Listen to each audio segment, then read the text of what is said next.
Assalamualaikum warahmatullahi wabarakatuh.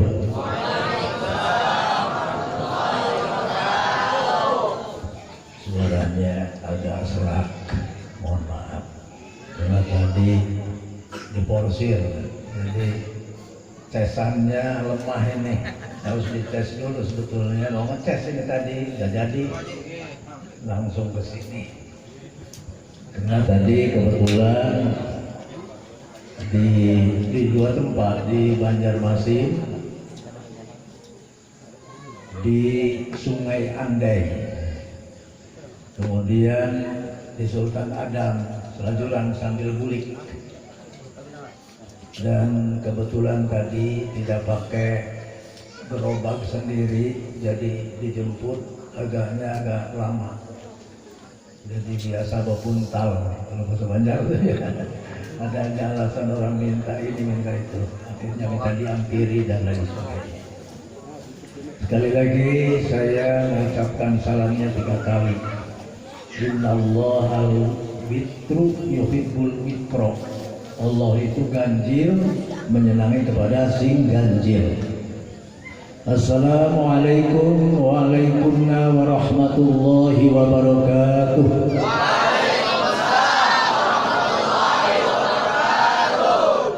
Lumayan pulang modal mawon. Sebetulnya Rasulullah menganjurkan apabila ada yang uluk salam harus melebihi 1 kalimat saja.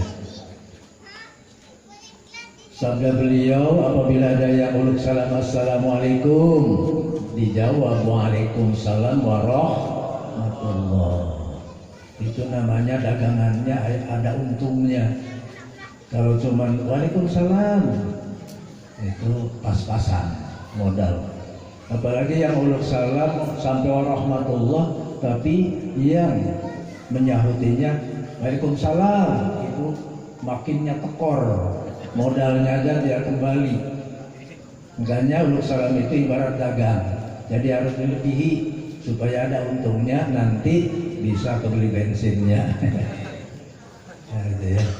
Kalau sampai warahmatullah yang uluk salam, maka di sunnah kita menjawab waalaikumsalam warahmatullahi wabarakatuh. Wabarakatuh itu untungnya.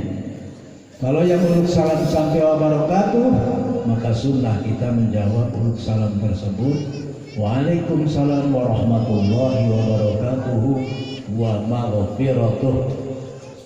Kalau sampai uluk salam sampai wa maghfiratuh yang uluk salam kepada kita, maka sunnah juga kita menjawab dilebihi 1 kalimat lagi, waalaikumsalam warahmatullahi wabarakatuh wa maghfiratuh, sampai ngos-ngosan itu napas ya panjang, wa barakatuhu wa maghfiratuhu wa ridwanuh. Sudah ridho udah beres itu.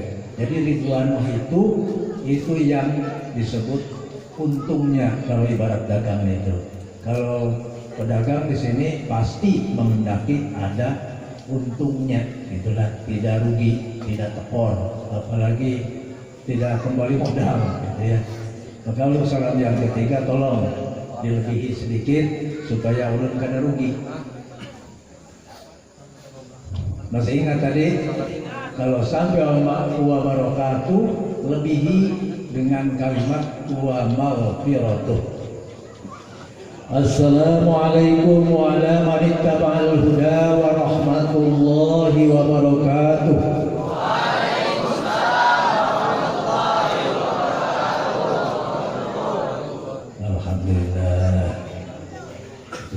Dagangan nih kesini bukan mau tausiah tapi mau dagang salam silaturahim, itu yang utama. Sebab apakah gunanya tausiah kalau tidak diawali dengan silaturahim, yakni menyebarkan salam. Yang uluk salamnya sebetulnya sunnah, tapi yang menjawabnya wajib, walaupun wajibnya itu fardu kifayah, tapi wajib namanya. Apabila tidak dijawab maka berdosalah yang diberi salam.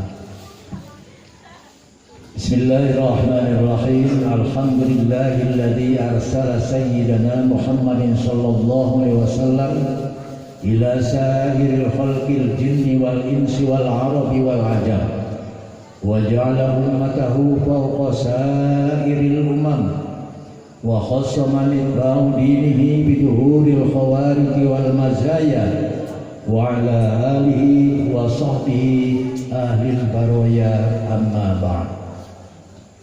Qala Allah ta'ala fi kitabihil karim wa huwa asdaqul qailin. A'udzu billahi minasy syaithanir rajim. Wa ma arsalnaka illa rahmatan lil alamin. Wa qala Rasulullah sallallahu alaihi wasallam, innama bu'itsu li utammima makarimal akhlaq. Shadaqallahul azim wa sadaqa rasuluhul habibul karim wa nahnu ala dzalika minasy syahidin. Allahumma ja'alna minal ladzina yastami'una al-qawla fayattabi'una ahsanah. Amin amin ya rabbal alamin. Al-mukarramun, para alim ulama, wabil khusus para asatidz, para habaib, wabil khusus Al-Habib Husain Asgaf sebagai pimpinan Maulidir Rasul atau pimpinan Maulid Al-Habsi dari mana nih? Jorong ya, tetangga masih, beserta grupnya, krunya, jamaahnya, juga Al-Ustaz Jamil yang ada di sebelah ulun, Al-Ustaz Hasan, Al-Ustaz Nurdin yang telah tadi luar biasa melantunkan kalam Allah atau kitab suci Al-Quranul Karim. Para santriawan santriawati, bapak-bapak, ibu-ibu, dan wabil khusus yang ulun hormati dan muliakan pimpinan manajemen PT CPKA Citra, P-nya apa tuh? Putra Kebun Asri. Hafalnya CPKA-nya saja. Kalau sudah di ini apa, dari singkatan apa P-nya itu? Putra ya, Putra Kebun Asri. Juga para stafnya beserta karyawan-karyawati yang berada di lingkungan kantor besar ini ya, terbesar di Jorong. Kantornya ini yang pakai besar itu cuma kantor ini, CPK ini, yang lainnya enggak. Kan? Nah kalau ada yang besar pasti ada yang halus, yang halusnya di sana mungkin ya, ranting-rantingnya atau cabang-cabangnya yang memang beda tempat. Semoga kita dengan keberadaan di sini semuanya diniatkan untuk ta'ziman wa takriman li maulidin Nabi sallallahu alaihi wasallam, yaitu untuk memuliakan dan mengagungkan kelahiran junjungan alam Nabi besar Muhammad sallallahu alaihi wasallam yang setiap tahunnya kita peringati. Itu sudah jadi rutinitas kita, sudah membudaya di kalangan umat Islam, khususnya kita sebagai jamaah ahli sunnah wal jamaah. Beberapa hal yang perlu diketahui bahwa saya nukil dari sebuah kitab yang namanya An-Ni'matul Kubra Alal Alami Bi Maulidin Nabi atau Bi Maulidis Sayyidi Waladi Adam, karangan Ibnu Hajar Al-Haytami. Di situ diterangkan tentang keutamaan memperingati Maulid Nabi SAW. Kalau memperingati kelahirannya itu ansah kata ulama. Biasa-biasa saja kita juga melahirkan, ibu-ibu kita melahirkan kita, istri-istri kita melahirkan kita, itu ansah, urusan biasa. Tapi Rasulullah dilahirkan luar biasa dan menjadi manusia yang luar biasa. yang paripurna.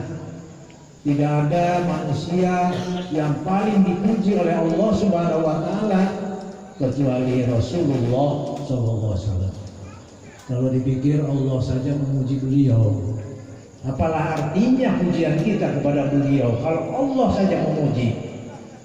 Jadi kalau kita tidak memuji kepada beliau dengan pujian-pujian tadi, sholawat, bacaan-bacaan tadi, kisah-kisah yang telah dilantunkan oleh grup Maulid Habsyi, nah maka kita jauh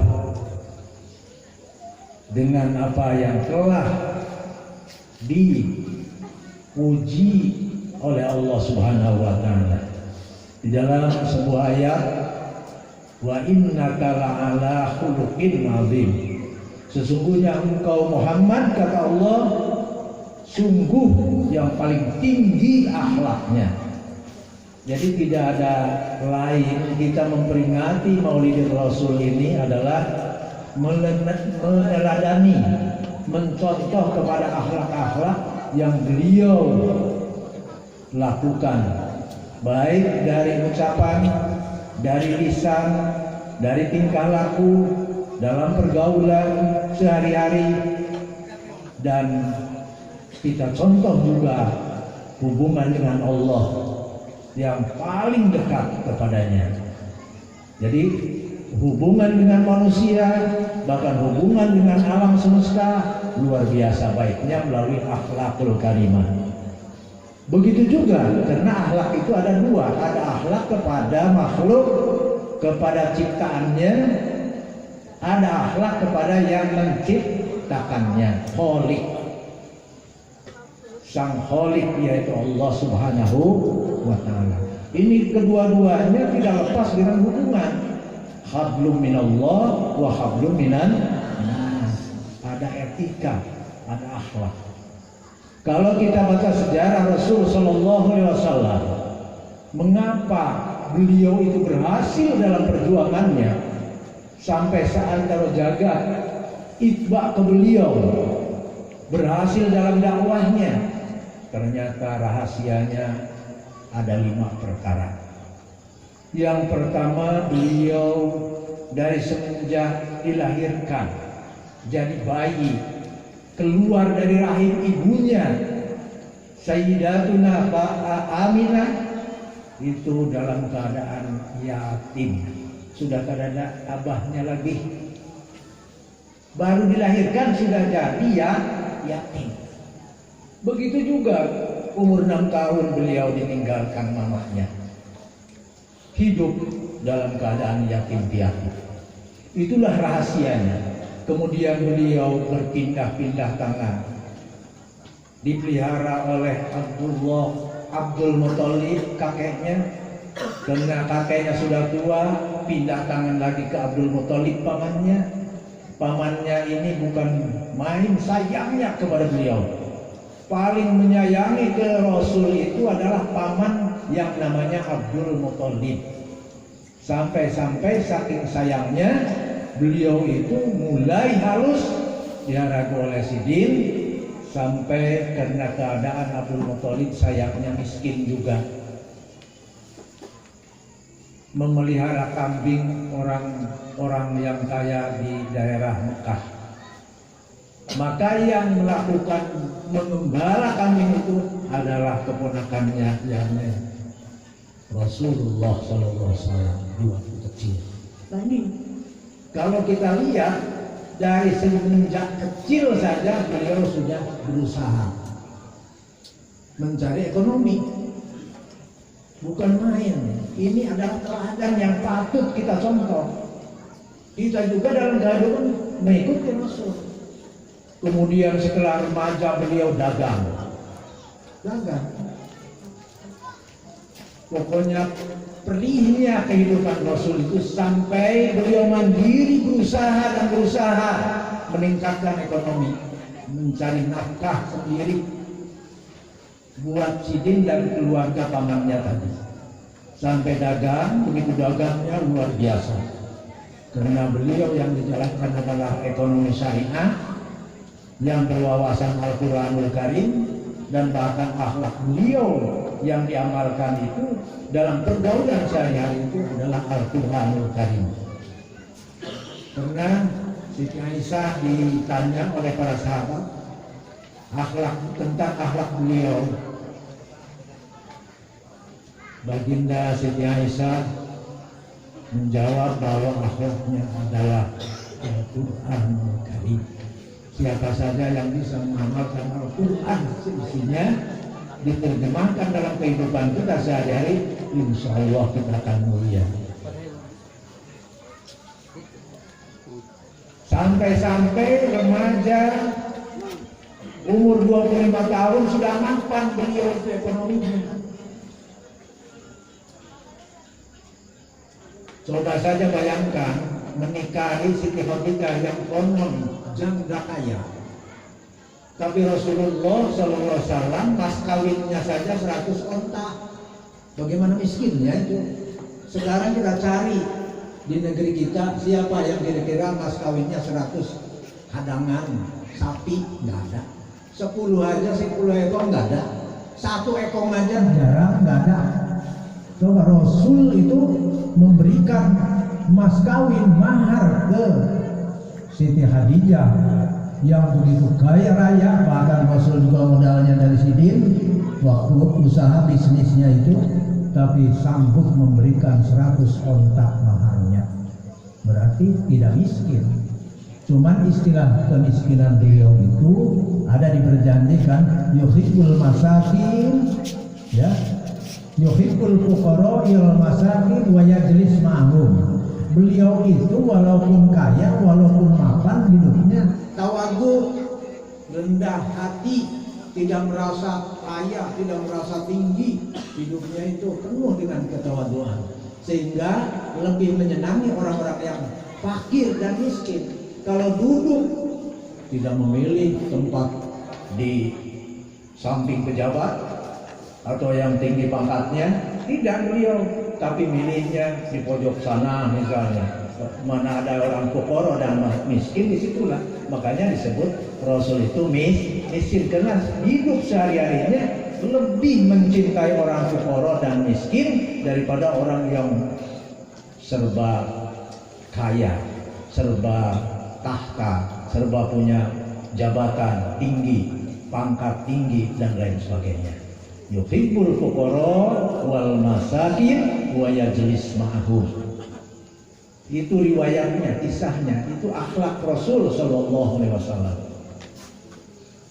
Nah, jadi oleh karena itu ini yang perlu dicontoh oleh kita akhlaknya. Ternyata beliau itu sudah pedih, sudah prihatin dalam kehidupannya, sehingga beliau itu semangat untuk berjuang. Cita-cita beliau itu tidak hangus dengan kemiskinannya. Terus cita-citanya akan tercapai karena sambil berusaha tadi. Nah, makanya setelah beliau diutus oleh Allah menjadi Rasul, sudah siap mentalnya, sudah siap ekonominya, sudah mapan. Kita prihatin sekarang.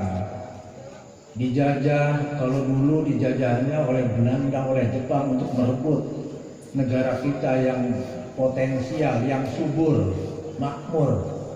Nah, kalau sekarang ini dijajah ekonomi kita. Sekarang yang berkuasa siapa di Indonesia? Siapa yang paling hebat, yang jadi konglomerat? Umat Islam biarpun sudah tinggi, detailnya tetap jadi kuli. Saya pernah ke Thailand. Di Thailand itu orang-orang Thailand yang non-muslim itu sudah melakukan ekonomi syariah, perdagangan syariah, keuangan syariah. Kok umat Islam tidak? Yang dagang jilbab, yang dagang apa namanya busana muslimah itu di sana bukan orang Islam, ternyata orang non-muslim. Saya sampai ke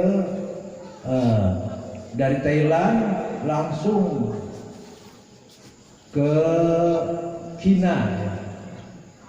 Nah, itu studi banding.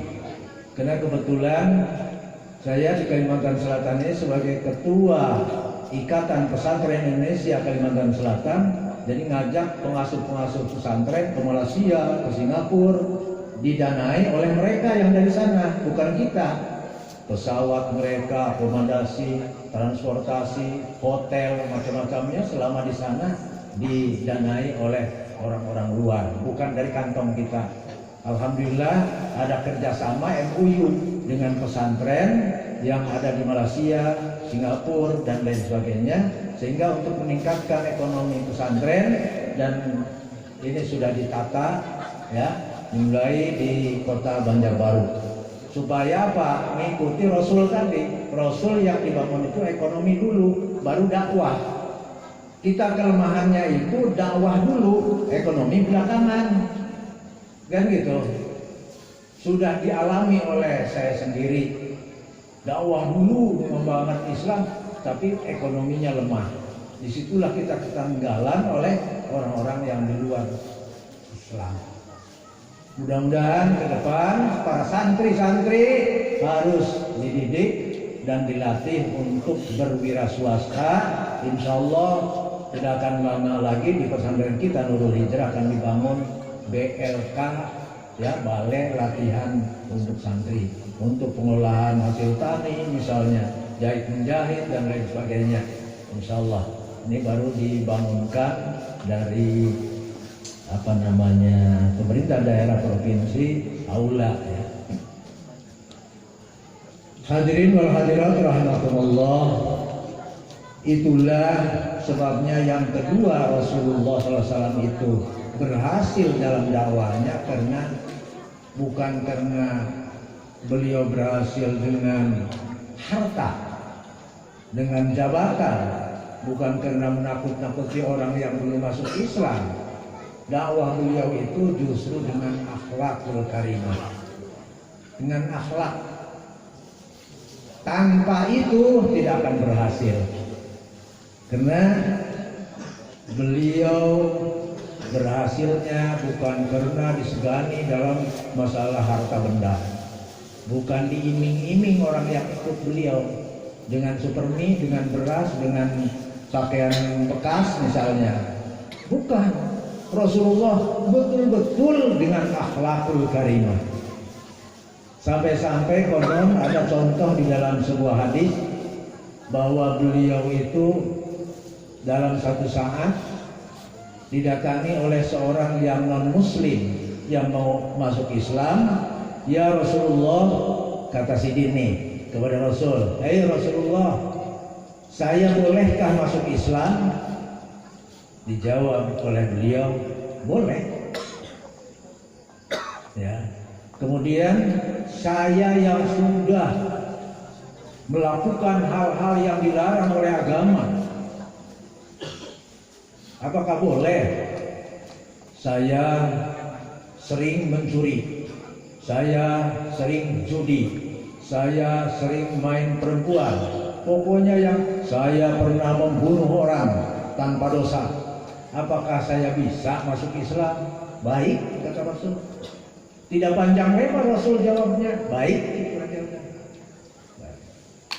Setelah dia mengucapkan ikrar kalimat syahadat atau syahadaten, asyhadu an la ilaha illallah wa annaka Muhammadur Rasulullah. Setelah ikrar membaca syahadat tadi, lalu nanya, ya Rasul, saya sekarang sudah resmi jadi Islam, resmi saya masuk Islam. Apa yang harus saya lakukan setelah saya masuk Islam? Dijawab oleh beliau dengan bahasa yang sopan, bahasa yang sederhana. Satu saja kamu yang harus kamu lakukan, jangan bohong. Itu aja. Bukan misalnya kamu harus sholat, kamu harus puasa, tidak. Kamu harus zakat, misalnya, tidak. Satu kalimat aja. Itu bahasa yang simpel namanya. Jadi bahasa itu tidak menyinggung perasaan orang. Asal kamu jangan bohong, itu aja. Setelah kamu resmi menjadi Islam, yang sebenarnya jangan bohong. Oh, kalau itu katanya sepele. Bisa saya. Padahal dia pekerjaannya dusta terus, mendustai bininya kadang-kadang, kan? Anaknya didustai, tetangganya didustai. Nah, setelah itu gimana? Karena dia kelakuannya tukang zina, tukang main judi, tukang mencuri, mengambil hak orang lain. Nah, itu pekerjaan. Ya Rasul, saya cuma itu aja satu. Sedangkan saya tukang zina, tukang ini, tukang itu. Apakah bagaimana saya? Iya, itu aja. Yang penting kamu tidak dusta. Itu aja. Wah, ringan. Dia melenggang, pamit kepada Rasul, pulang ke rumahnya sambil ternyata Islam ini sepele, ringan sekali pekerjaannya. Dianggap saya berat itu Islam, harus ini, harus itu, kan begitu. Sebetulnya kalau dipikir di Islam itu cuma dua garis besarnya. Imtithalul awamiri wajtinabun nawahi. Melaksanakan perintah Allah, perintah agama, dan menjauhi segala apa yang dilarang. Dua garis besarnya. Kalau Rasul tadi bertausiah, berwasiat kepada orang yang baru masuk Islam, asal jangan bohong, asal jangan dusta, ringan.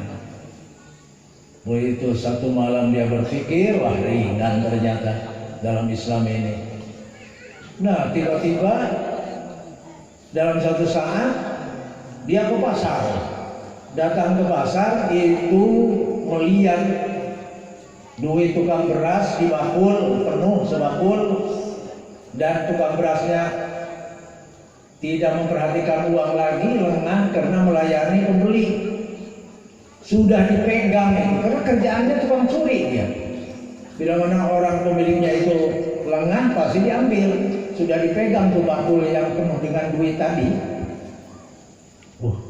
Saya nanti kalau ditanya Rasul gimana ya?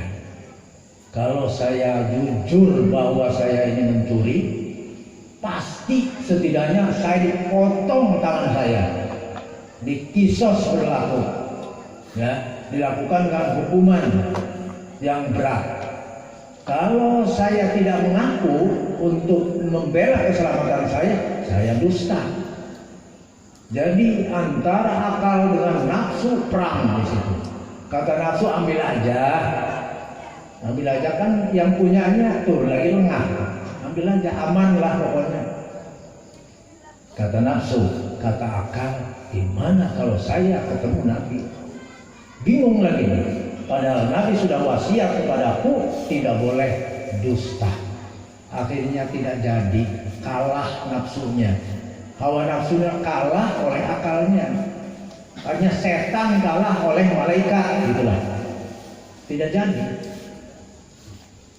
Kemudian di hari-hari berikutnya dia lagi jalan, di tengah jalan ada perempuan yang hebat, yang apa? Yang cantik, molik, yang menarik hati,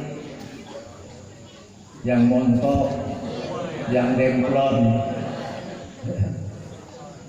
Nah, dilihat, diperhatikan itu, yang cantik, waduh. Langsung dia berontak hawa nafsunya, syahwatnya bukan main. Sebab sudah kerjaannya begitu dia hari-harinya, dulunya. Sebelum dia masuk Islam itu sudah begitu pekerjaan hari-hari itu. Asal ada yang bungas-bungas, sudah dirayu, dibujuk, dibawa ke kamar. Nah itu sih perempuan langsung dibujuk, dirayu, ditanya, ya, ayo ikut saya, diajak ke rumahnya, coba. Setelah datang ke rumahnya, dikasih makan, minum, si perempuan cantik tadi dibawa ke kamar langsung. Begitu ke kamar, wah tambah suruh telanjang segala macam di situ. Naudzubillah min. Ibarat makanan itu siap saji. Begitu mau dipegang, ingat lagi. Ini kalau hidayah datang ya kepada seseorang, tidak pilih bulu, apakah kepada orang maksiat, kepada non muslim, kepada siapapun, pasti hatinya itu takut. takut, merasa takut kepada Allah. Kemudian begitu mau digarap, mau dimakan mentah-mentah namanya, sebab tanpa nikah kan, dia ingat lagi, kalau saya setelah terjadi ini ketemu Nabi, saya seandainya saya jujur bahaya, saya pasti diranjang, dipukul 100 kali pukulan, atau kalau orang yang punya istri melakukan itu pasti diasingkan sampai mati dan lain sebagainya. Tapi kalau saya bohong, Rasul sudah wasiat tidak boleh bohong, ditinggal itu semua. Nah itulah, itu teladan yang baik bagi Rasul, simpel saja. Jadi Rasul tidak bermuluk-muluk wasiatnya dengan ucapan satu kalimat, tapi itu sebetulnya dengkotnya, modalnya dalam hidup kita, dalam menjauhi bahaya dan murka Allah Subhanahu wa Ta'ala. Jadi walaupun cuma meninggalkan dusta, itu dengkotnya, itu induknya semua kebaikan. Akhirnya tidak jadi juga. Begitu dan seterusnya, itu aja. Bahkan Rasul seringkali dihina, dicaci maki dan lain sebagainya, tetap Rasul mendoakan, Allahumma hdi qaumi fa innahum la ya'lamun. Ya Allah, berikanlah dia petunjuk, sesungguhnya mereka belum tahu. Seandainya dia tahu, tidak akan menyakitkan diriku. Gitulah. Itu namanya akhlakul karimah. Bahkan di satu saat Rasul dengan Siti Khadijah berjalan, taruhlah kalau di sini maraton itu lari pagi lah, olahraga. Begitu lagi olahraga berdua nih suami istri, datanglah orang kafir Quraisy ke situ. Ya Muhammad, assalamu alaika. Kalau bahasa kitanya, assamu, konyol kamu Muhammad. Bukan memberikan assalamu alaikum salamnya, assamu alaika. Assamu alaika itu maknanya apa? Kalau bahasa Betawi, ya pokoknya bungul atau kena racun kamu, atau mati kamu, mati konyol gitu lah. Wahai Muhammad. Itu Siti Khadijah mendengar kata-kata salam tadi, asamu, mampus kamu gitulah. Kalau bahasa Jakarta, mampus kamu hai Muhammad, assamu alaika. Makanya awas santri-santri kalau mau nyebut assalamu harus fasiha, jangan assamu ya. Kalau assamu itu mampus kamu, mendoakan supaya mampus. Kedengaran oleh Siti Khadijah, marah Siti Khadijah, suami dimampus-mampus. Coba kita aja di sini punya istri, kalau ada suaminya kira-kira diejek orang, dicerca orang, dihina orang, pasti marah. Manusiawi. Siti Khadijah juga begitu. Langsung Siti Khadijah yang menjawab salam orang kafir tadi, bukan Nabi. Nabi diam. Nabi sabar, mengekang hawa nafsunya. Nah, karena dia perempuan tidak tahan. Perempuan biasanya kan tidak tahan, langsung maunya tabnyar gitu. Ya, apa yang ada di hati ini dikeluarkan langsung. Makanya kadang-kadang kalau suaminya omongannya 2 baru kalimat, dia sudah 20 kalimat.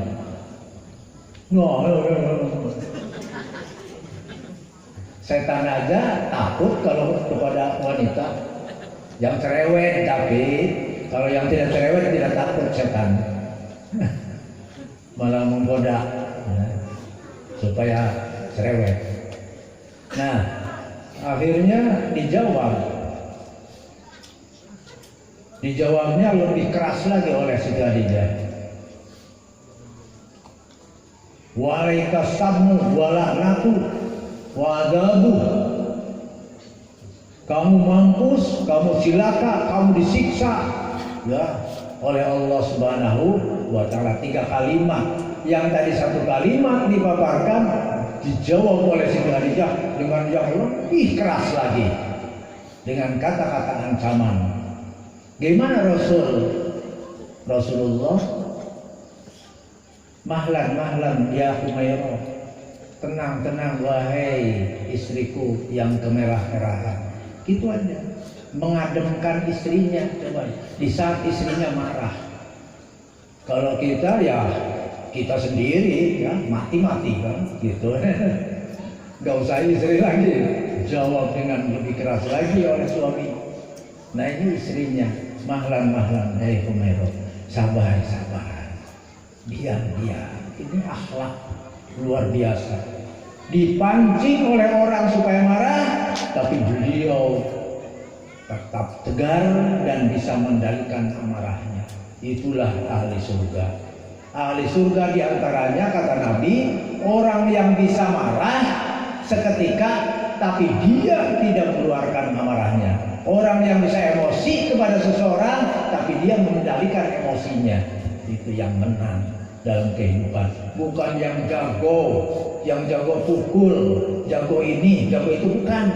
Orang yang jago itu adalah orang yang bisa mengendalikan hawa nafsunya. Jihadul akbar, jihadun nafsi. Bahwa perang yang paling gede, paling besar punya Rasul, yaitu memerangi diri kita sendiri dari hawa nafsu, dari emosi. Itulah sebagian akhlak Rasul Sallallahu Alaihi Wasallam. Makanya ada Abu Lahab, Abu Jahal pernah kontrak tukang ludah segala macam, sampai tukang ludahnya ditengok di saat dia sakit. Itu akhlak yang perlu kita contoh. Kalau kita biar dia mampus, kalau memang dia orangnya sudah pernah menyakiti kita. Orang ke musuh saja beliau berakhlak, apalagi kepada sesama umat Islam. Ke musuh yang betul-betul mengancam kehidupan beliau masih hormat, apalagi kepada sesama manusia. Nah ini diantaranya. Makanya beliau itu berhasil. Akhlakul karimah.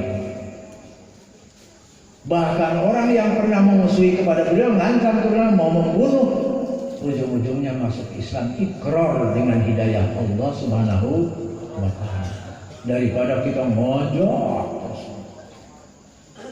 Dan memang Rasul SAW tidak pernah dengan kekerasan memaksakan kepada orang-orang yang lain yang belum beriman, tapi dengan bahasa-bahasa yang bisa menarik, bahasa menarik, sesuai dengan ayat Allah Subhanahu wa ta'ala dalam surat Al-Baqarah ayat 226, wa qaulun ma'rufun khairun wa maghfiratun khairun min shadaqatin yatba'uha adza. Ucapan-ucapan yang baik, yang lemah lembut, yang menarik, yang menghibur, termasuk itu lebih baik daripada pemberian dan pemberian maaf. Itu lebih baik daripada memberikan sesuatu kepada orang lain tapi menyakiti orang yang menerimanya. Kita bantu ini, bantu itu, tapi akhirnya ngomel gitulah. Akhirnya kita menyakiti yang menerimanya. Lebih baik istilahnya kita omongan saja, tapi baik, menyenangkan. Jadi di dalam kehidupan itu bagaimana menyajikannya kita. Menyajikan baik, insya Allah orang tertarik. Tapi kalau kita menyajikannya dengan kekerasan, tidak sopan, tidak santun, tadi dibaca oleh Qori itu ayatnya, "Fabima rahmatin minallahi lintalahum walau kunta faddan qalidal qalbi min haulik fa'fu anhum wastaghfir lahum wasyawirhum fil amri fa idza azamta fatawakkal 'ala Allah innallaha yuhibbul mutawakkilin." Itu ayat tadi dipaparkan. Maka dengan rahmat Allah, maka kamu berlaku lunak, berlaku lemah lembut. Lemah Lemah lembut itu adalah bagian daripada akhlak. Layyin, lintalahum, lemah lembut kepada mereka. Seandainya kamu itu berkeras-kerasan, kasar, maka mereka akan lari daripadamu. Sama aja dengan begini, walaupun kita menghormati tamu itu dengan rebus singkong, ya, tapi monggo katuran, ya, silahkan dengan bahasa yang baik, maka dia biarpun tidak hobi ke singkong pasti dimakan dengan lemah lembut itulah. Tapi biarpun dengan burger yang disodorkan, kalau sambil melotot, nih makan misalnya, pasti minggir kita, minggir jauh. Biarpun lapar, mendingan tidak dimakan. Jengkel rasanya melihat akhlaknya orang menyajikan makanan yang baik, makanan yang mewah, makanan yang mahal, tapi dengan apa, kalau bahasa Sundanya apa? Segog-segor, bahasa yang kasar, tidak ada lemah lembut sama sekali, ya. Itu tidak akan makan kita sama sekali, walaupun lapar kayak apa. Kalau menyajikannya tidak pakai teknik, tidak pakai etika. Itulah contoh. Jadi Rasulullah SAW menyajikan dakwahnya itu dengan lemah lembut kepada siapapun, tidak pernah kasar. Seandainya sekarang ada yang kasar, nah itu tidak sesuai dengan tuntunan dan ajaran Rasul Sallallahu Alaihi Wasallam. Sebab begini, Allah Subhanahu Wa Taala itu mempunyai rahmat 100 rahmat, 100 rahmat, 100 juz, 100 juz rahmat ini itu yang dinamakan kasih sayang. Tidak akan ada silaturahmi kayak ini kalau tidak ada kasih sayang. Saya kalau bermusuhan dengan Pak Eko, itu tidak ada kasih sayang, pasti saya diundang pun tidak datang ke sini. Apalagi tidak diundang pun tidak akan datang. Sampean kalau tidak punya kasih sayang dengan siapapun, tidak akan memberikan kebaikan kepada mereka. Dengan kasih sayang Allah yang 1 juz diturunkan untuk di alam dunia yang fana ini, cukup dengan 1 juz. Padahal Allah mempunyai 100 juz. Yang 1 juz ini dibagikan di samping manusia, baik manusia yang beriman atau tidak beriman, hatta sehingga kepada makhluk-makhluk yang lain, termasuk ayam, kambing, kerbau, hadangan, sapi, unta, semua yang bernyawa mempunyai kasih sayang. Contoh saja, itu ayam kalau lagi punya anak kecil, luar biasa dia menjagai anaknya. Dengan sayap keduanya dipagar anaknya, dilindungi anaknya. Demi keselamatan anaknya dia rela mati. Nyamber-nyamber kalau kita takut anaknya itu keinjak manusia, manusianya disambar-sambar. Biarpun aku yang mati daripada anakku mati. Coba manusia ada enggak yang begitu? Dia mengorbankan dirinya demi anak. Ya, kalau manusia tidak punya kasih sayang terhadap anaknya, kalah dengan ayam. Kalah oleh ayam. Maka kasih sayang itulah modal utama untuk kita bisa silaturahmi. Dan kalau kita sudah menjalankan silaturahmi, akan terbentuk kesatuan dan persatuan umat. Akan terwujud persatuan umat yang membuat kita kuat menghadapi lawan, dan mencapai cita-cita kita akan tercapai kalau kita dengan berjamaah. Kesatuan, persatuan, al-asas, al-ittihadu al-asasun najah, bahwa persatuan itu adalah tanda kemenangan. Bisa menang kalau kita bersatu, bisa kalah kita kalau bercerai-berai. Umat Islam sekarang karena partai, karena ini, karena organisasi, karena lain sepaham, banyak yang cerai-berai. ya urusan khilafiyah saja jadi masalah bibit-bibit perceraian. Ya, akhirnya kita umat Islam tidak kuat. Kalau kita mau bersatu, dilihat kesamaannya saja. Termasuk kita sama ayam. Beda enggak? Beda enggak? Hah? Beda, namanya beda. Tapi statusnya sama. Podo makhluk Allah yang harus kita jaga. Kita makhluk Allah, ayam juga makhluk Allah, itu aja. Apalagi dengan manusia seagama, ya mungkin kiblatnya sama, sholatnya 5 waktu, udah itu aja yang sama aja. Jangan dicari lagi dia baca kunut enggak, wah kalau itu khilafiyah lagi. Yang penting dia kitabnya Al-Quran, sudah agamanya Islam, itu kesamaannya, itu saudara kita itu. Sudah. Kalau yang lain-lainnya itu terserahlah. Ya. Asal jangan merusak akidah.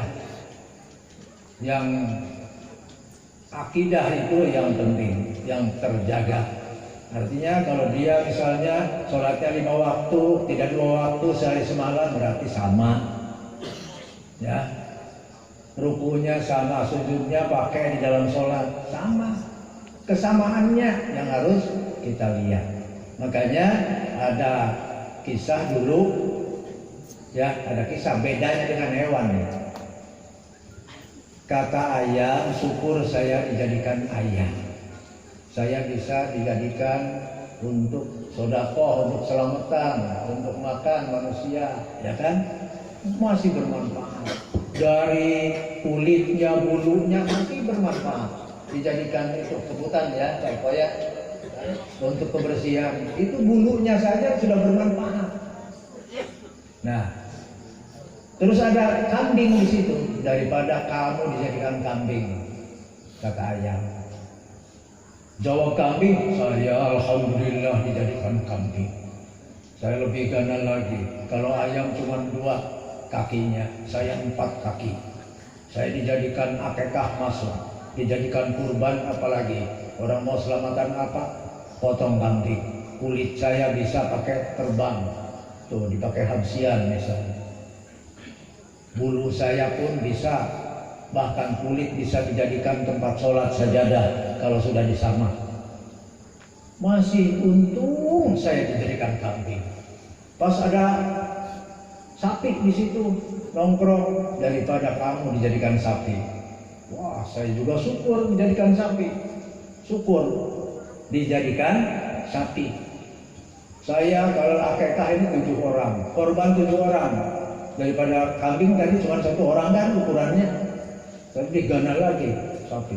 Apalagi daripada dijadikan kerbau. Wah, kerbau juga syukur. Daripada dijadikan yang lain, alhamdulillah saya dijadikan kerbau.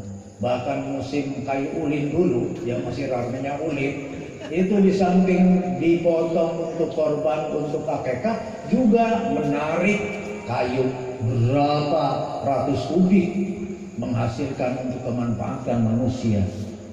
Luar biasa kerbau. Untuk dibajak, pakai bajakan di sawah, sanggup. Wah, bermanfaatlah kerbau. Nah, setelah itu ada babi. Babi lagi lewat di situ. Kata kerbau, syukur saya dijadikan kerbau daripada kamu, hei babi. Babi menoleh, kok kenapa ke saya katanya? Ada apa sih? Dosa saya apa sih? Salah apa saya? Nah, tapi babi juga bisa bersyukur. Syukur saya dijadikan babi. Syukur saya dijadikan babi. Walaupun saya di tengah hutan, kadang-kadang diburu oleh manusia untuk dibunuh dan lain sebagainya. Dan saya memang keadaannya, statusnya bagi umat Islam adalah najis, haram dimakan. Tapi saya masih syukur dijadikan babi. Saya kalau masuk ke kebun orang belum pernah saya bawa truk.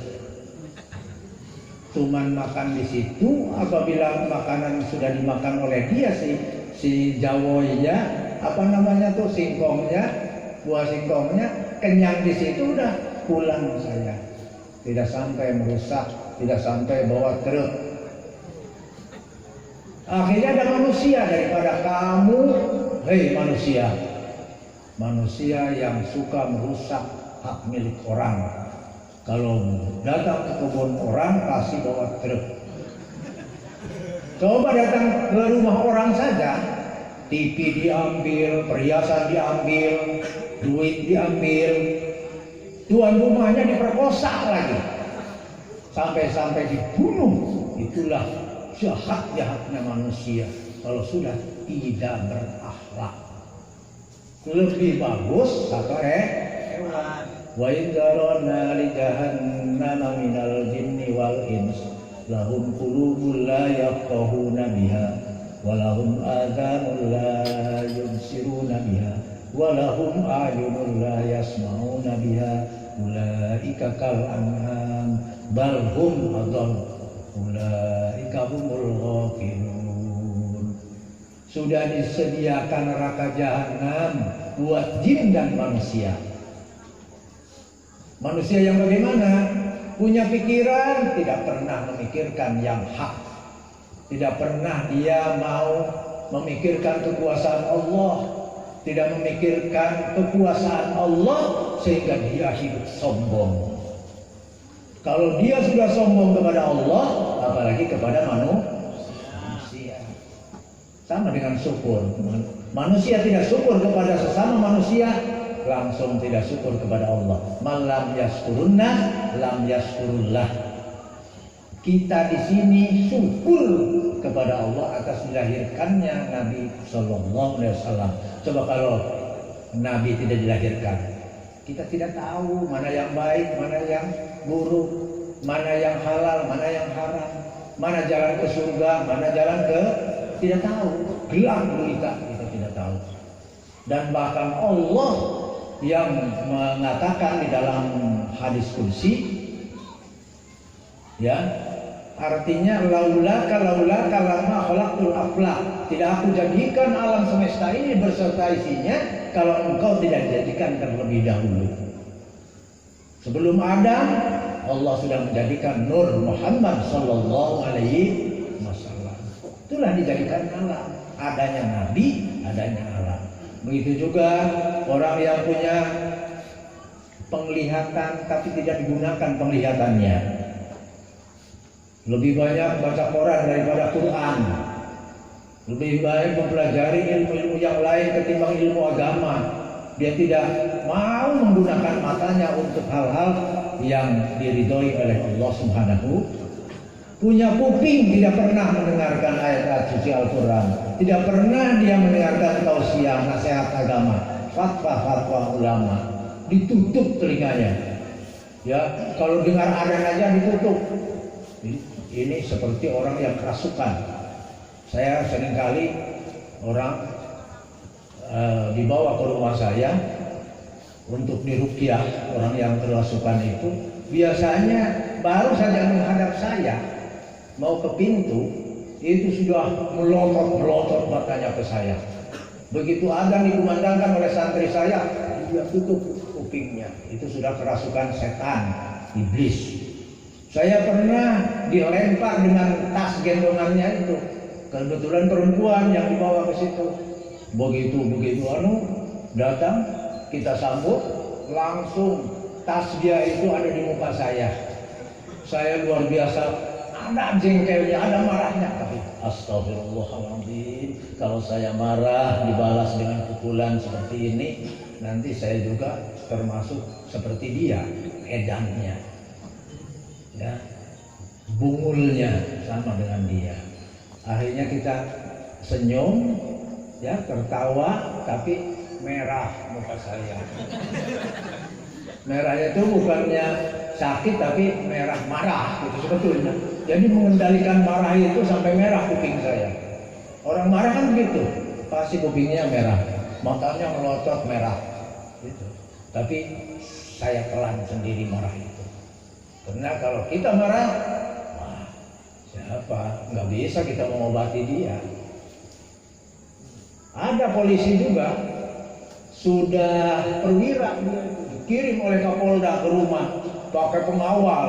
yang di tanah laut, Polres tanah laut ikut ngawal, yang di Jorong Polsek itu harus dari Polda sampai ke Polsek diberitahu dulu bahwa ada perwira ini mau mondok di Nurul Hijrah. Mondok 1 bulan itu lebih. Pas dites Al-Quran tidak bisa, mulai terpaksa dari Iqra. Alhamdulillah 1 bulan lebih kalau tidak salah dia bisa baca Al-Quran dan tamat itu 6 jilid Iqra-nya tamat. Saya tugaskan guru supaya dikoordinir.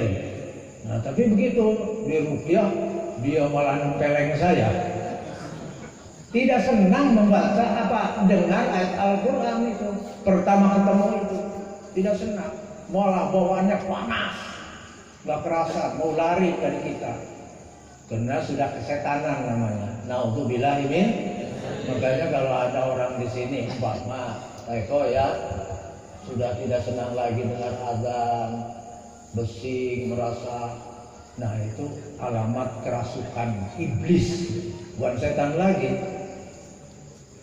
Ya, orang tidak menikmati kalau dibacakan Al-Quran, nah itulah mungkin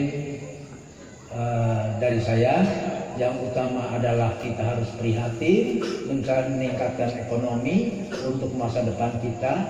Sebab Islam itu bukan membangun agama saja, tapi ekonomi perlu. Sehingga di dalam Al-Quran ada 1 halaman mengenai tentang ekonomi syariah. Kalau kita kaji di situ, tentang utang piutang, tentang jual beli dan lain sebagainya. 1 halaman 1 ayat di Al-Quran nanti kita pelajari. Makanya saya heran waktu Festival Ekonomi Syariah di Banjarmasin yang diadakan oleh Bank Indonesia Pusat, itu saya jadi narasumber. Heran kan? Bukan ahli ekonomi, bukan ahli usaha, tapi narasumber. Luar biasa itu. Kita tidak punya titel sama sekali. Apa sarjana ekonomi, magister ekonomi, apalagi profesor, tidak ada sama sekali. Ya. Gimana caranya? Nah, karena anak buah saya banyak sarjana, kita nyuruh anak buah tidak mau. Sudahlah, kalau tidak mau harus bapak aja katanya. Bapak aja, abah aja. Akhirnya coba bikinkan makalah tentang ekonomi. Setelah ekonomi secara umum, ekonomi secara pengetahuan umum, dia bikinkan, kita tambah dengan ayat Al-Quran dan hadis, baru bisa.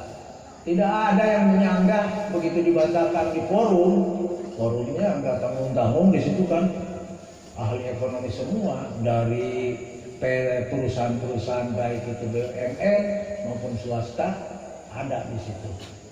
Bahkan ada yang pesertanya profesor. Jadi kalau dipikir profesor belajarnya ke kita waktu itu, tapi waktu seminar gitu namanya.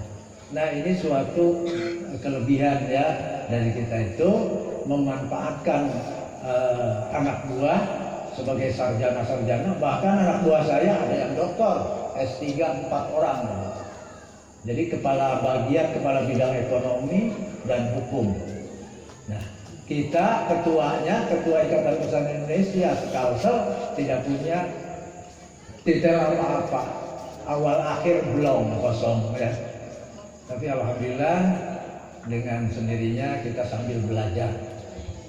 Itulah mungkin baru 2 yang dibahas tadi. Modal utama keberhasilan Rasulullah dalam dakwahnya berhasil adalah 1 dengan keperhatian, prihatinan beliau ya. Kemudian yang kedua dengan akhlak. Yang ketiga, keempat, kelima belum dibahas. Nanti sambung lagi dengan maulid yang akan datang. Insya Allah. Mudah-mudahan kita dengan adanya ini diampuni dosa kita, diberikan syafaatul ummah di hari kiamat oleh Allah Subhanahu wa taala melalui baginda Rasulullah sallallahu alaihi wasallam.